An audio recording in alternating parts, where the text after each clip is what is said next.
His Excellency, Honorable Uhuru Kenyatta, President of the Republic of Kenya, Cabinet Secretary for Education, Professor George Magoha, other Cabinet Secretaries present, Principal Secretaries, Chairpersons, Chief Executive Officers, Vice Chancellors of universities, parents, guardians, distinguished teachers, guests, ladies and gentlemen.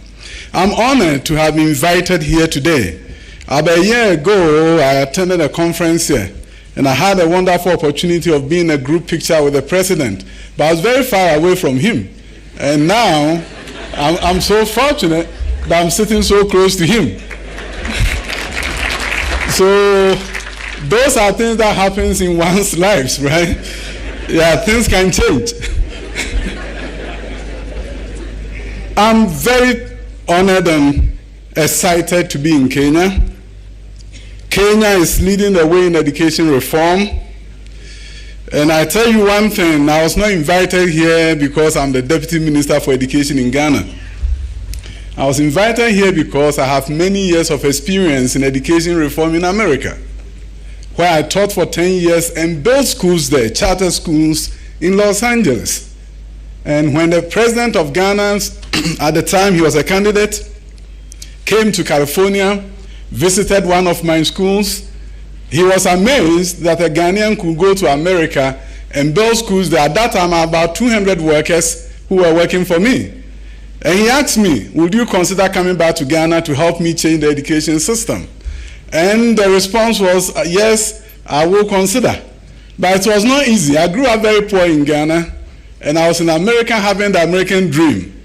200 workers working for me, a black man in America, and it was a good life.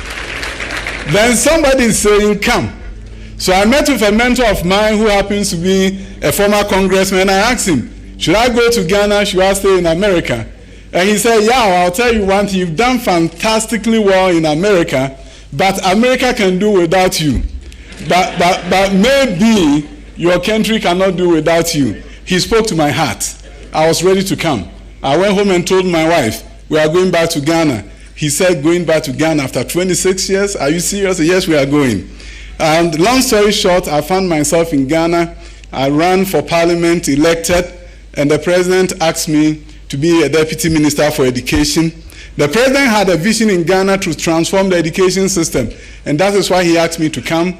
He said high school should be free, and people were saying, how? It's impossible. He said it was possible. He handed the responsibility to us. The reason I'm bringing this up is this. When you have a determined president, everything is possible. And that is why when I look at the curricular framework and the work that you are doing here, I was excited to have been invited. You see, in education, there are three things that you have to do in order to transform it and make education relevant to the fortunes of your country. You have to look at access. You have to look at the quality of the education system, and you have to look at relevance of the education system. Every aspect of this is being tackled in this country, just like we are doing in Ghana. So when my president began the free senior high school, and people said it was not going to be possible, they were right when they said, you don't have the buildings. But because he was determined, we had to borrow from America and got a strategy that enabled us in 1 year to increase enrollment by 150,000 without building a new school block. And that is what a determined president allowed you to do. The political risk was huge, but he said, go ahead with your knowledge, support your minister, get it done. And we got it done. And we introduced a double track system in Ghana. And as I said, go 150,000 students to go to school. Then we have to look at curricular reform just like you are doing. It seems like Ghana and Kenya are twins, and I've come here to realize that most of the things you are doing, we're also doing. And as I talk about access, you've done fantastically well. I look at your numbers, it's amazing. Then you are looking at quality through the reform of your curriculum. You see, the olden days where the teacher expected you to just memorize facts to him or her and you are the best student, it doesn't pertain anymore. If you do that, you are not going to change your country. Yeah, they will memorize it to you, but they walk into that company and the CEO is not expecting them to memorize and they fumble. The Brookings Institution recently did a study, and it said that we, the developing countries, if we had to catch up with the rest of the world, the developed nations, it's going to take 120 years. And they recommended that the countries that are going to do well are not the ones who are going to wait till they finish access and look at quality and then relevance. They said the countries that are going to do well are the ones that will tackle the issues of access, quality, and relevance at the same time. And that is what they call leapfrogging inequality. You can look at the book, Leapfrogging Inequality. Kenya is on the right track to leapfrog inequality. And based on what I've seen and what we are doing, it's not going to take you 120 years. It's going to take you shorter than that. The Asian tigers that we talk about, it didn't take them that long because they did everything concurrently. In South Korea, at the time of independence, Ghana had more money than them, and probably Kenya also had more money than them. How did they do better than us? They did it concurrently. As the economy was improving, they were investing heavily in education. And out of that, they were able to catch up with developed nations.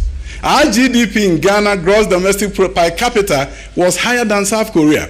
Recently, South Koreans came to Ghana with a group of investors, their Exim Bank, and they were going to give Ghana a loan. They showed us 3 graphs at the Ministry of Education. The first graph was the GDP of Ghana per capita compared with that of South Korea in 1960. Ghana was way ahead of them.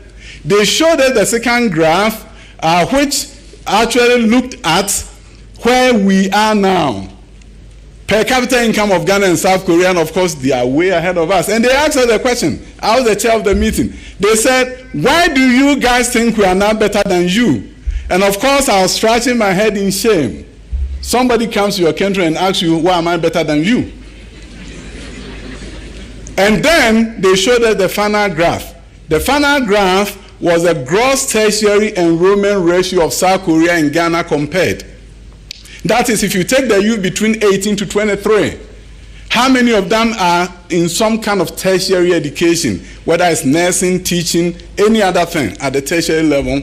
Ghana was 16.19%, and South Korea is 93.6%. So they said, this is why we are here to give you a loan so that you can build a university. And I promised myself that the next 60 years, I don't want my grandson to sit in a meeting like that. I want to tell you one thing. I landed at the airport and I saw the airplanes and beautiful ones. We don't have a national airline. You guys do. And you say it's the pride of Africa, and truly you are the pride of Africa, because it really made me proud to see that another African country has all these airlines. But also what occurred to me was that if I look at the example of Brazil, the Embraer aircraft, it was a university that partnered with MIT and invented it. So my challenge, and I met with my colleague, the Secretary for Education, I said, Mr. Secretary for Education, when can we create aerospace academies for students in primary 1 all the way to high school? Because that is what is done in America. When I was building schools, we are not waiting for the students to get to the university for them to understand aeronautical sciences. There are schools from KG to high school focused on aeronautical sciences, tapping talents of students who are interested in this field across the country. And when we do that in Kenya, you will just not fly airlines, but you are going to have children who will be excited about transforming this country to do through the aerospace industry, and your children are going to build the airplanes that you'll be flying. And I tell you, I know what I'm talking about, because in America, it will take me about 50% of my effort in the classroom as a mathematics teacher to get the student to pay attention to me. I go to Ghana, I walk into the classroom, the student will stand up for me, and they will not sit until I tell them to sit. The children of Africa are ready to learn. And if we don't get them to be the best in the world, it's not their fault, it's our fault. And that is why I want all stakeholders to rally behind your great president. His vision is clear, and I'm not saying it as a politician, I'm saying it as an education expert, as someone who has a PhD in education policy and administration from University of Southern California, and somebody who has built schools in the US, that there's something great about what we have embarked upon. There will be challenges. But don't allow the challenges to stop the vision. I know the time is limited, but I'll tell you one story. When we started Free Senior High School in Ghana, and we started with a double track, and the president promised Ghanaians that 5 to 7 years I will eliminate it. You see, when the president speaks, it's a law unto us. So we have to go and say, how are you going to do it? And then we got an innovative idea which says we have a dedicated source of funding from the government through taxes for school infrastructure development. So why don't we project what the revenue will give us in 10 years' time and look at what the Americans do when they are building schools. When a city in America is building schools, they don't wait for the money to trickle in every year. They borrow against a dedicated source of funding, use that to build the schools today, and then wait and pay it down. So we look at the source of funding for education, for school infrastructure, and we realize that if we borrow 40% of the revenue that will come to us in 10 years' time, it will give us $1.5 billion. And we did it. So if $1.5 billion wouldn't have come from the World Bank, they wouldn't have given it to us. But that money was sitting in Ghana. And when the president was fiercely determined that he needed to do something, all of a sudden ideas came and were able to generate $1.5 billion in Ghana. And as I speak with you, we are building schools everywhere.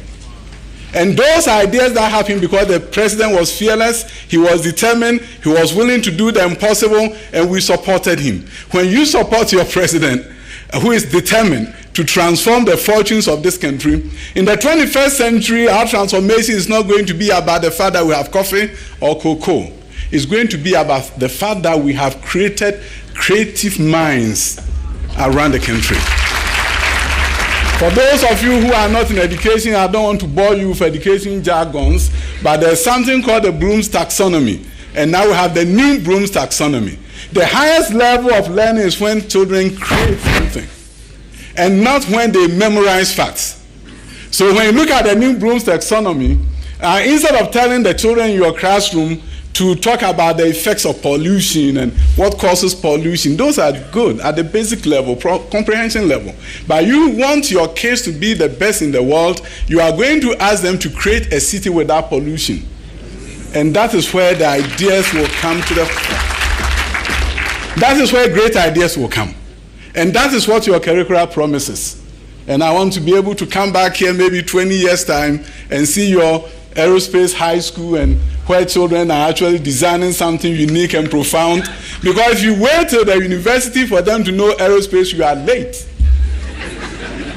Other countries are not doing. This curriculum promises you that. I'm excited to be here and also to tell your president and your nation that Ghana is ready to partner.